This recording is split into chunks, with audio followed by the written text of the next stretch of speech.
Hello, Green Hornets. It's Mr. Sasser and Buzz. We wanted to share a story with you today. Today we're going to read part of The Velveteen Rabbit by Marjorie Williams. There was once a velveteen rabbit, and in the beginning he was really splendid. He was fat and bunchy, as a rabbit should be. His coat was spotted brown and white. He had real thread whiskers, and his ears were lined with pink satin. On Christmas morning, he was wedged in the top of the boy's stocking, with a sprig of holly between his paws. The effect was charming.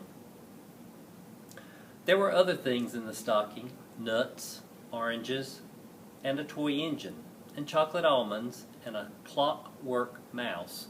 But the rabbit was quite the best of all. For at least 2 hours the boy loved him, and then aunts and uncles came to dinner, and there was a great rustling of tissue paper and unwrapping of parcels, and in the excitement of looking at all the new presents, the Velveteen Rabbit was forgotten. For a long time he lived in the toy cupboard or on the nursery floor, and no one thought very much about him. He was naturally shy, and being only made of velveteen, some of the more expensive toys quite snubbed him. The mechanical toys were very superior and looked down upon everyone else. They were full of modern ideas and pretended they were real. The model boat, who had lived through 2 seasons and lost most of his paint, caught the tone from them and never missed an opportunity of referring to his rigging in technical terms. The rabbit could not claim to be a model of anything, for he didn't know that real rabbits existed. He thought they were all stuffed with sawdust like himself, and he understood that sawdust was quite out of date and should never be mentioned in modern circles. Even Timothy, the jointed wooden lion, who was made by the disabled soldiers and should have had broader views, put on airs and pretended he was connected with the government. Between them all, the poor little rabbit was made to feel himself very insignificant and commonplace, and the only person who was kind to him at all was the skin horse. The skin horse had lived longer in the nursery than any of the others. He was so old that his brown coat was bald in patches and showed the seams underneath, and most of the hairs in his tail had been pulled out to string bead necklaces. He was wise, for he had seen a long succession of mechanical toys arrive to boast and swagger, and by break their mainspring and pass away, and he knew that they were only toys and would never turn into anything else. For nursery magic is very strange and wonderful, and only those playthings that are old and wise and experienced, like the string horse, understand about that. "What is real?" asked the rabbit one day when they were lying side by side near the nursery fender before Nana came to tidy the room. "Does it mean having things that buzz inside you and a stick-out handle?" "Real isn't how you are made," said the skin horse. "It's a thing that happens to you. When a child loves you for a long, long time, not just to play with, but really love you, then you become real."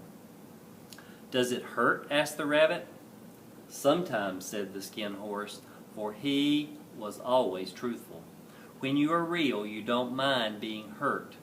"Does it happen all at once, like being wound up?" he asked, "or bit by bit?" "It doesn't happen all at once," said the skin horse. "You become. It takes a long time.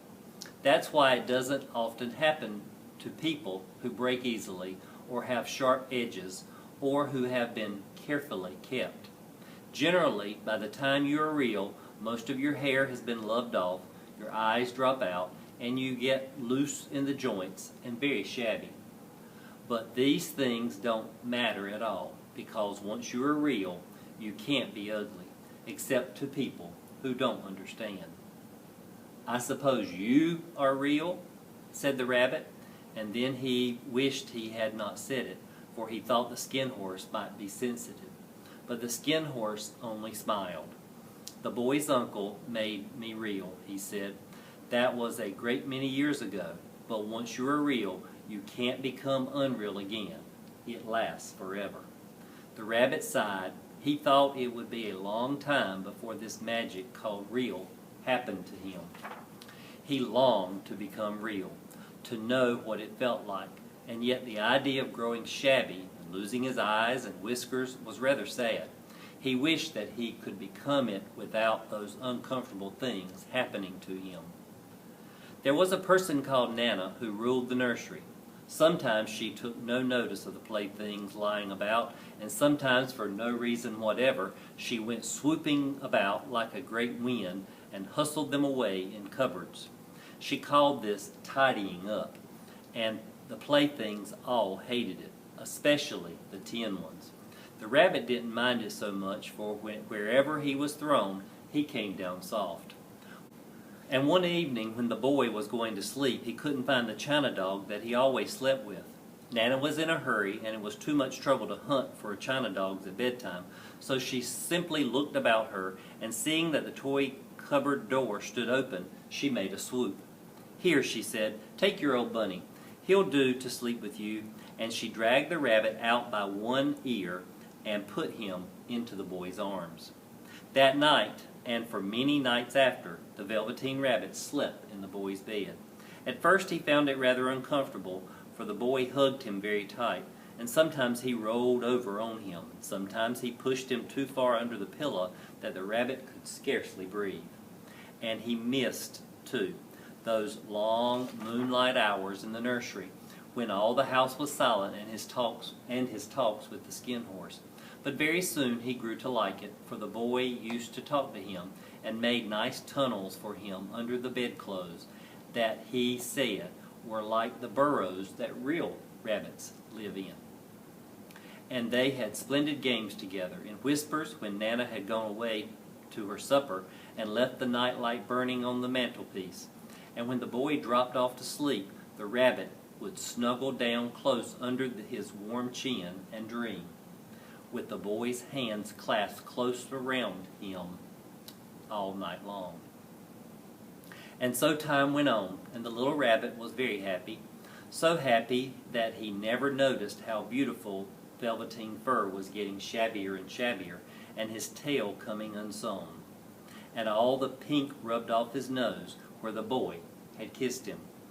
Spring came, and they had long days in the garden, for wherever the boy went, Rabbit went also. He had rides in the wheelbarrow, picnics on the grass, and lovely fairy huts built for him under the raspberry cane behind the flower border.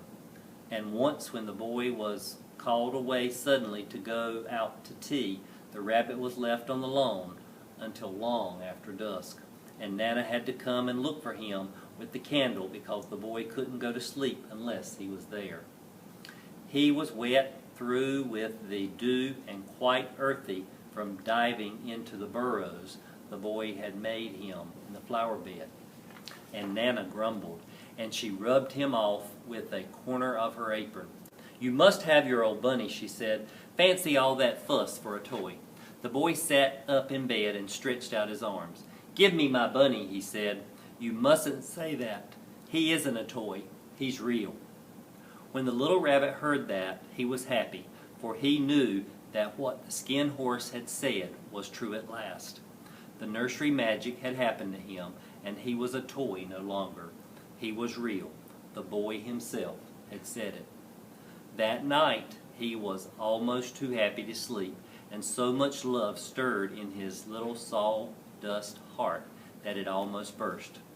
And into his boot-button eyes that had long ago lost their polish, there came a look of wisdom and beauty, so that even Nana noticed it the next morning when she picked him up and said, "I declare, if that old bunny hasn't got quite a knowing expression."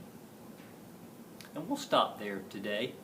Stay tuned and we'll read this next part of The Velveteen Rabbit in another edition. Hope you have a good evening.